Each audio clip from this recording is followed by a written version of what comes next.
ले आया है एफआईआईज के लिए, जिसके कारण उनको फिर से भारत में लौटना पड़ेगा। एफआईआईज यानी वीरू की भाषा में फूफा जी, अब जल्दी पधारो हमारे देश, क्योंकि 10 रीजन हम आपको दे रहे हैं। और सबसे पहला रीजन अगर हम बात करें तो कमजोर डॉलर का। डॉलर इंडेक्स में गिरावट है, जिससे भारतीय बाजार यानी जो इमर्जिंग मार्केट है इसको फायदा होता हुआ नजर पड़ता है।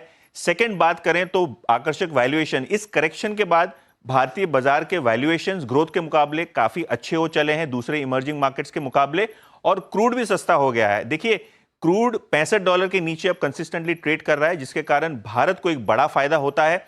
और अगर हम चौथे रीजन की बात करें तो यूएस ट्रेजरी यील्ड्स भी गिर रही हैं, जिसके कारण इमर्जिंग मार्केट्स पे आप एक बड़ा वैल्यूएशन मिसमैच जो है पूर सकते हैं। अभी इमर्जिंग मार्केट्स आपको सस्ते लगने लगेंगे।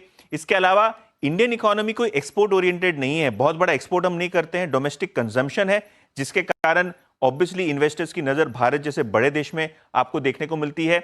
यूएस की बात करें तो रिसेशन में जाने की पूरी पूरी उम्मीद है भारतीय इकोनॉमिस्ट को और बहुत सारे दूसरे एक्सपर्ट्स को, जिसके कारण भारत इमर्जिंग मार्केट बास्केट में एक अच्छा ग्रोथ देने वाला कंट्री आपको दिखाई पड़ रहा है।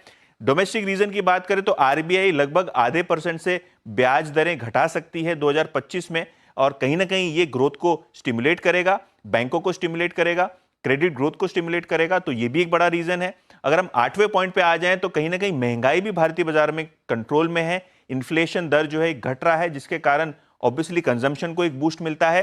चाइना फैक्टर भी एक नेगेटिव है, क्योंकि ट्रेड वॉर सबसे बड़ा जो नेगेटिव इंपैक्ट है वो चाइना पे देखा जा रहा है, और चाइना का डाउनग्रेड मतलब भारत के लिए अवसर, जिसके कारण आपको एक इमर्जिंग मार्केट में भारत का प्रेफरेंस आता हुआ नजर पड़ेगा।